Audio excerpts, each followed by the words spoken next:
Are we live? There we go. Now We we're are live. Hello, live. everybody.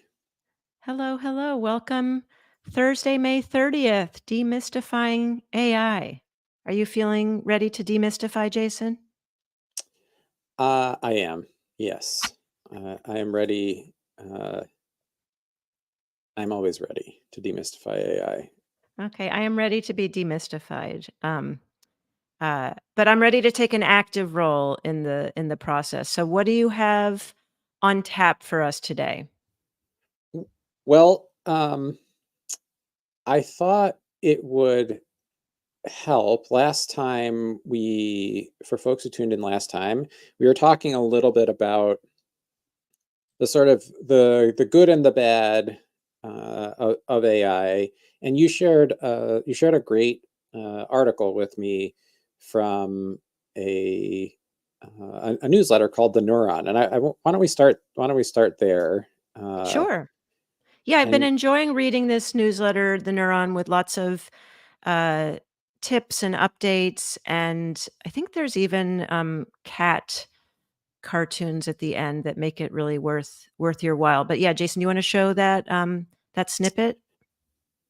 I would love to, and it's All not right. working for me. It's not So working. Okay, shall we use the old-fashioned way of reading aloud? yes, Okay. let's read aloud. Would you like me to get us Yeah, started? why don't you kick us off? Uh, so the title is AI levels the playing field of ability if you know how to use it. And the article starts, here's a thought experiment. ChatGPT turns everyone into a good writer. Good writers remain good writers, and bad writers can use ChatGPT to become good writers. Essentially, AI sets a baseline for IQ, bringing those at the bottom closer to top performers. Three examples across three industries. Last April, out of 5,000 customer support agents, junior workers were 35% faster than usual, but top performers saw little improvement. In September, the bottom half of BCG consultants saw a 43% boost in work quality using ChatGPT 4 compared to just 17% for the top performers. And in November, another study discovered that the lowest skilled law school participants saw the largest improvements in performance. So essentially, we have a raising of the floor. And I think if we go back to our very first episode, this was uh, an idea that this was something that was on my mind. This idea of like creating increasing equity in people's ability uh, to communicate, essentially, to and produce. I would say like communicate broadly. Most work is some form of communication. Like if you think about Mhm. almost all the work that we create is communication. A presentation is communication. A graphic is communication. A social media post is communication. Like a spreadsheet is communication, right? You're communicating like the relationship between data. All of these things are Mhm. communication. Um, and and now the research is starting to show that there's a bit of like an equalizing that is happening where low performers, maybe people who are struggling to learn the skills, are actually getting a boost from using AI. Yeah, that's such a good summary, and what I appreciated about this newsletter was then, why it matters. And so the question they're asking is AI as a democratizing force here to stay, or will it end up making the world more unequal as most previously thought? And they've got a few different links. And then they had a quote, and I was mentioning this was from Ethan Mollick, and I don't know if my book is going to show up here with my various blurring. It's called Co-Intelligence: Living and Working with AI. I got it because I recently heard him speak at an event, a Harvard Business School alumni event. I was so impressed. I wanted to understand how he was thinking about it. And in this article, this newsletter, they quoted Ethan Mollick as saying, "Just because early results for AI suggest that only lower performing people benefit does not mean that this is the only possible pattern. It may be that the reason only lower performers gain from AI currently is because the current AI systems are not good enough to help top performers." That really got me thinking about, where are we? What are our goals as a society? What does that mean about technology? I don't know, Jason, how do you interpret a quote like that about both where AI is going, but where would we like it to go in terms of leveling the playing field from your perspective? I think it's interesting, just to break down the quote. I think there's two parts to there. The central claim of that quote is that AI systems today are simply not good enough to enhance the performance of people who are already really great at what they do. Or I should say, it enhances their performance a significantly smaller amount than people who are still learning to do something, or maybe new to the job or something like that. And and I think that the interesting part about that is that it reveals an underlying um, challenge with large language models. So large language models are sort of magical in their ability to like create connections between and interpret and create connections between the words that we share with and they have this enormous amount of context that they use in order to do that. Right? These AI companies have scooped up all of the websites and everything else that human beings have digitized, and they've created all of this context. But as a the difference between a great researcher or a great journalist and a mediocre journalist is the ability to figure out which context actually matters.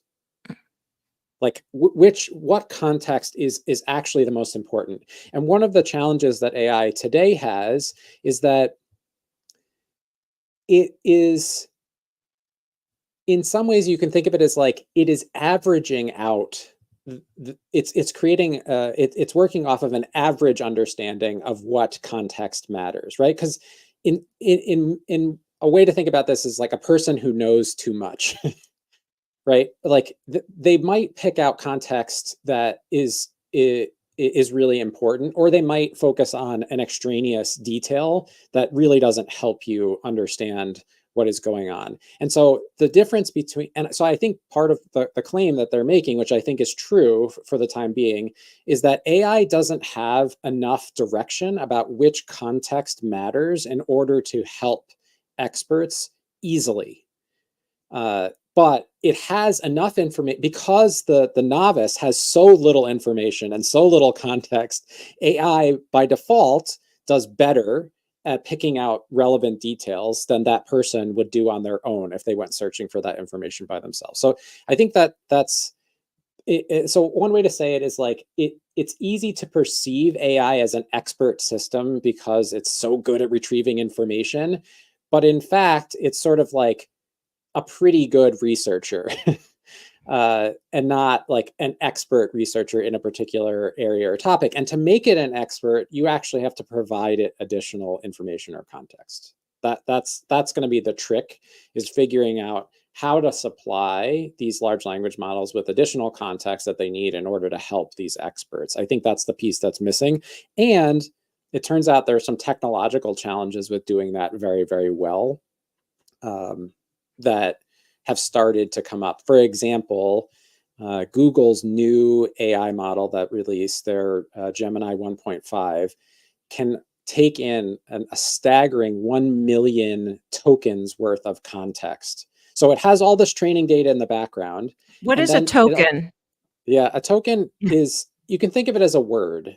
It's not exactly a word, but like a useful like a simile for a token is a word. Uh, but it's usually like some number of characters between a single character and a full word. Um, so it can take 1 million additional words of context. Uh, but there are some things that happen when you do that, which is like there's an overemphasis on the content that appears at the beginning and the end of the 1 million words that you give it. And there's a bit of a um, it almost misses some of the things that happen in the middle of that context, and that has to do with a bunch of like math problems, of like how to figure out what's relevant inside a big body of data. And then there are other strategies. We've talked about one before, which is um, retrieval augmented generation, where you like give it some documents and it chunks up those documents into little pieces, and then it retrieves information from those documents. The more context you give it, again, the worse it gets on average at pulling out the exact right piece of information. So there's a fundamental issue with the way AI works that makes solving this problem generically difficult.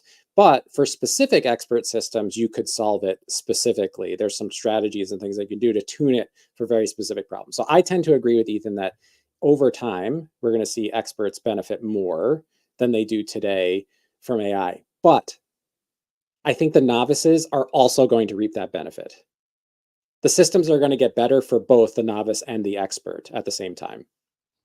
Jason, what you're saying is making me think specifically about the work that we do at Radical Candor and translating Kim's book to readers and in different formats through our workshops, et cetera, and the difference between kind of first introducing someone to the ideas of radical candor, through a blog post or through a podcast episode, versus someone who's read the book and really gone deep, and maybe they've gone into workshops and now they're going into like 2.0 and 3.0. And so I'm curious, like, even as you've started designing some different AI tools with radical candor, like, what is your take on this idea of context?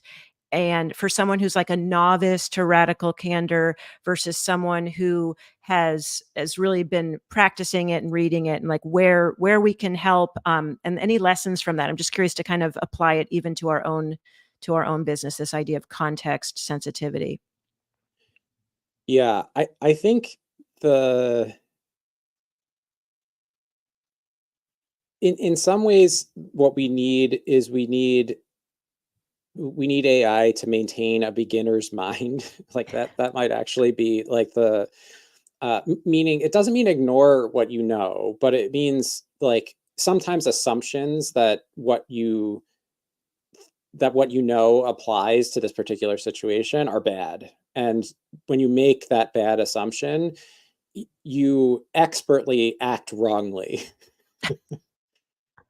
Right, like that. I think that's the parallel. So for example, someone who's like, I've read the book, um uh and I've listened to the podcast and I've done a workshop and I feel like I'm really expert, but they failed to gauge how their feedback is landing with other people, and as a result uh they they have an area of ignorance about how they're actually performing, and they need the context of feedback from other people in order to actually improve their ability to behave in the way that they think they're behaving. But I would say like that person probably rightly believes, hey, I'm evaluating myself reasonably fairly, right? Like I think in this interaction, it's a reasonable person would agree that I behaved with radical candor. But the actual human being on the other side of that conversation does not agree, and our lack of awareness of that difference between our self perception and the perception of others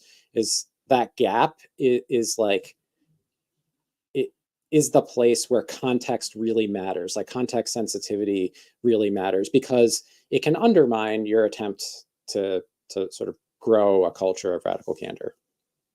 Yeah, and I was smiling because one of the things we always say in our workshops is to cultivate that beginner's mind, um, and that spirit of curiosity about someone else. We've also said how sometimes AI can be helpful in these feedback conversations to mediate, there's a lack of emotion there. So if you keep saying the same thing or do it differently or do it this way, the AI isn't necessarily going to get frustrated with you the way another human being might.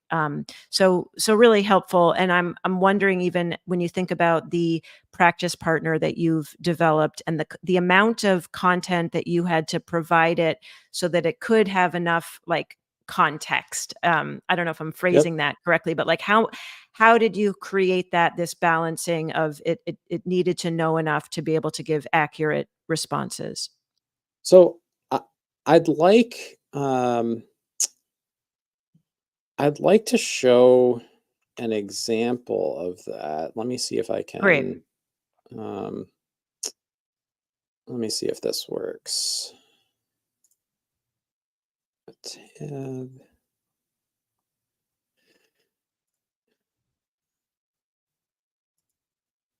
Can you see this? I can. It's Is the I can see the headlines a little big. Oh, that's even better. Yeah, that's great. perfect. Okay. So this was I took a spreadsheet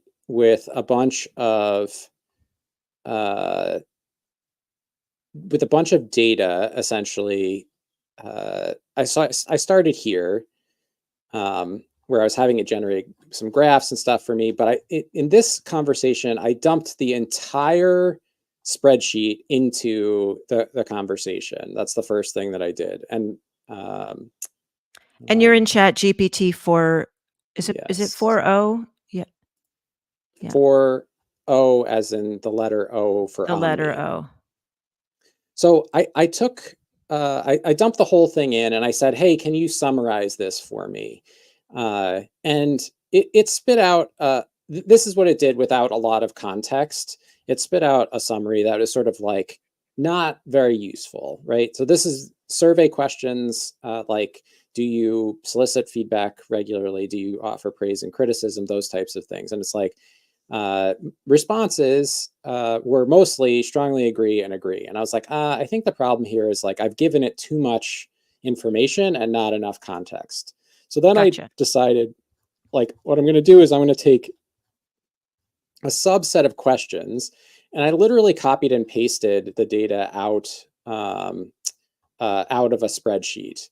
And I said, uh, great. Can you summarize this information and give me some key themes that came out of this response? This particular question was an open-ended question that was something to the effect of, think of people who you like to receive feedback from. What are the qualities of their feedback that you most appreciate? And it gave me 5 themes, and it did a good job of summarizing them and giving me a couple And of examples. this was from an open-ended qualitative responses that you copied and pasted versus like 1, 2, 3, 4, 5 quantitative feedback. Correct. But I didn't format the data for ChatGPT. I literally just copied and pasted the columns out of the spreadsheet that were relevant, that I wanted to ask questions about. And then I Wow. started asking ChatGPT questions about it. And then I said, hey, can you rewrite that and focus on the 3 most prevalent themes from the original list? And what it did was it calculated for me internally, it calculated what are the themes that appeared most frequently. And then it rewrote the feedback for me, focusing on the top 3 themes. Uh, And just to summarize what you did there, Jason, it looked like originally you got like 5 or 6 themes, and then by targeting your question, you narrowed it down to top 3. Correct. And remember, I took the whole spreadsheet and asked a similar set of questions, like, can you summarize this information for me? And what it did was it provided, I thought, a fairly weak summary. And then by selecting just one question at a time, essentially, or one set of questions at a time, and asking the same set of questions, ChatGPT did a much better job of providing me a useful summary of the information that I had provided. And this is what I was referring to before when I was saying that we have, there's like a knowing what context to use in order to answer a particular question, like that is part of expertise. Uh, and I had to help ChatGPT figure out which context to use in order to get it to provide me the answers. Now, it made it very easy for me, right? Like, again, I Mhm. just had to copy and paste the relevant pieces and ask specific questions about it. But I thought it was an interesting example, and probably something that people in our audience are asked to do all the time, which is like, hey, here's some information. Can you like summarize or pull themes out of this information? And ChatGPT provided me a really good way to get started on that quickly. The benefit of my expertise, my knowledge about how to perform this kind of analysis, was that when it provided the original response, I knew it wasn't good enough. And that's the difference between a novice and an expert performing an analysis like this, is like, technically that might have, that summary. So if I asked a um, if we had an intern, right, who's like, this is their first job, and I asked them to Yeah. perform analysis, and they provided me the summary that ChatGPT spit out at first, I would say like this is a good start, but like I need more specific data. I'd give them some feedback, but I would be impressed that they could actually pull those insights out of that out of the data. Yeah. And I think that's the going back to the article, like that's the lift that novices are seeing, is that by default it's helping them come to an answer that is better than what they might have been able to do on their Yeah. own unassisted. Yeah, I mean, I could see even just saying, "I don't know where to start. I need to pull data, here's the data. What should I do?" I'm wondering, Jason, having seen you do some of those other prompts, what would happen if you did a prompt such as you defined yourself as, "I am an expert in research analysis and I have survey results." I don't know what the exact prompt would be, but is there a way even from the start to try to have it thinking like an expert, with beginner's mind? Yeah.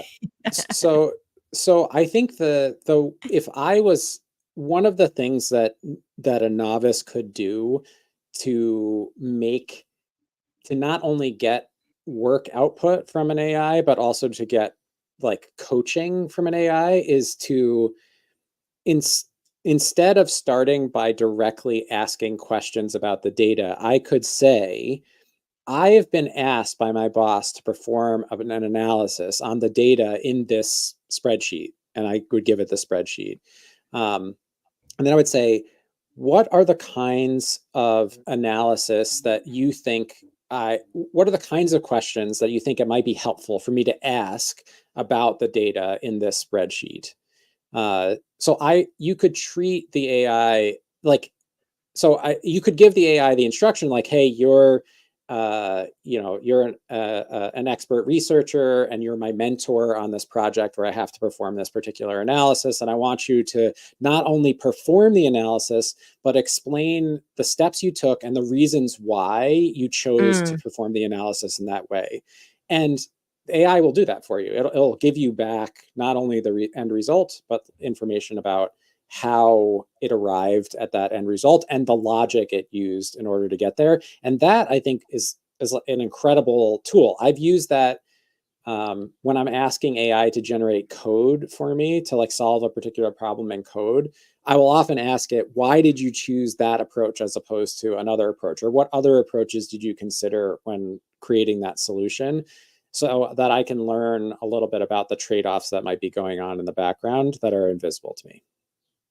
I love that. I mean, from the spirit of like show your work. So asking as a takeaway, asking why did you do that, or what was the logic behind choosing that? Now, to be clear, you could potentially get an answer that's actually not helpful when you ask why they chose that. Like how would a novice sort of know how to kind of troubleshoot or double check the logic in the response you get currently from AI? So I think the what steps did you take, like one of the reasons why that's useful is because you should be able to repeat the analysis Okay. that the AI performs. So that's one way to double check it.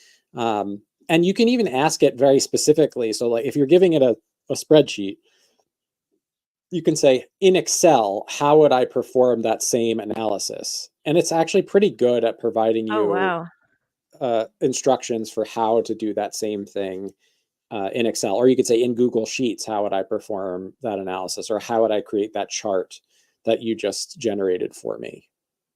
And do you typically do that in ChatGPT, or is there another of the tools that you think is better for those kinds of data analyses? Uh, so ChatGPT, with its latest update, has made this free. So like you don't need a paid account to do this kind of analysis any longer. I don't know if any of the other offerings are actually free to like share files. Gemini might be, but I'm pretty sure Claude is not. Um, so that's like one thing I would think about is, do I have access, like do I have paid access to one of these Yeah. services? And if I don't, I would probably default to trying this in Chat GPT. Um, I find that and this is like very much my own subjective experience, I find that for analysis and sort of logic, I find Chat GPT to perform best. Um, And then I think for creative work, especially for writing, like if I'm trying to uh, get help, sort of like writing something in a better way, I find that I find Claude to be more useful than. So for maybe one way to think about it is like for prose, anything that like where you're producing prose, like I'd probably default to using Claude, and then it's a toss up a little bit between Gemini um, and GPT for logic, but I find myself preferring the output of GPT over Gemini most of the time.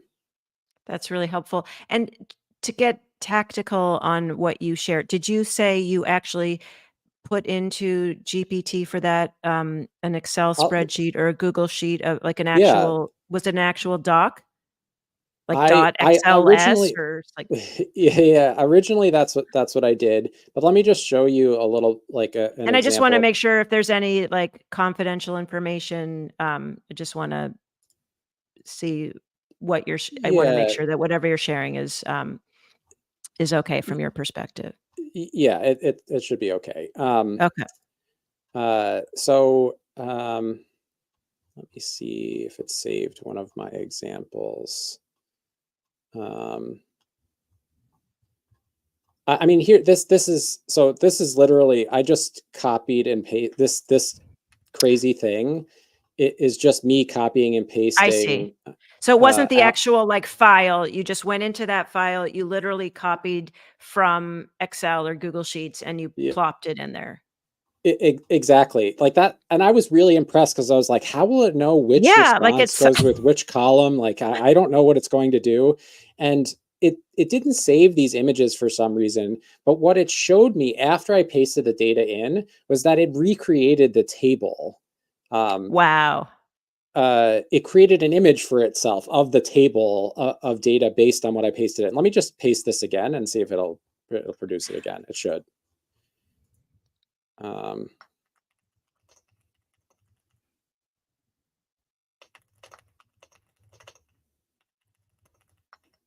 So if you can't read that, here's a what was it? I Here's said, some here's some data. data that I'd like a summary of. And if we scroll back up, so maybe because I had already pasted this data in, it didn't do this thing again where it created an image of it. But I thought that was really neat Yeah. um, the way that it chose to do this. Uh, and in this case, because it's the same conversation, ChatGPT uses the context of that conversation to improve the quality of this response. So initially, when I ran this through, I think um, I told it. Uh, to repeat an analysis that it did for me previously because I when I let me see an example. Okay, so here's an example of like the first time I asked it to analyze the data. I said, here's a group of responses. Um, can you summarize the results of each question? It said, sure. There were 12 strongly agree and 16 agree responses, so on and so forth. And I was like, that's not really what I want. What I really want is, can you rewrite that instead of a count? Can you get the percentage in the top two boxes versus the bottom two Mm. boxes? And I didn't explain what top two boxes and bottom two boxes meant, but it understood from its Wow. context what that meant. And then it did, it provided that analysis. And then the future analyses, I said, can you repeat that for this analysis? And then I said, the following questions have only 4 possible responses. Can you give me a percentage in each category? And it performed that analysis. Uh, with the using instead of using the counts, like it started to use percentages from there on out. So it used the context that I had previously given it to make smarter choices about how to perform future tasks. That's amazing, and maybe this will be a follow-up, session, Jason. What's on my mind is, could this then you could give the summary data into some other tool or this tool to visually display it, like through charts or images, etcetera. Yep.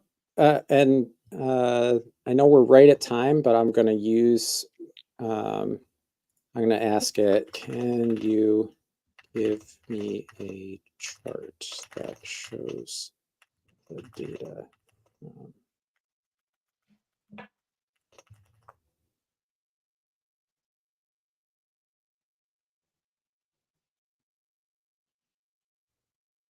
And we you're should not have. share are you able to share?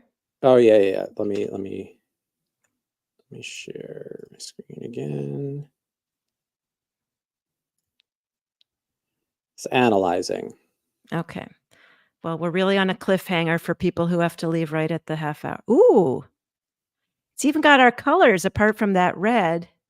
It's got the Uh, so yes, the simple answer is it will also create charts of the data at your request.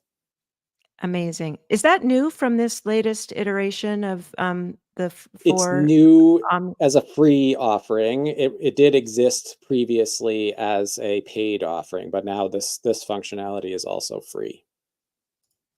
fantastic. Well, that's a All right. great way to close. Thank you for demystifying context, content, analyses, and more. Yeah.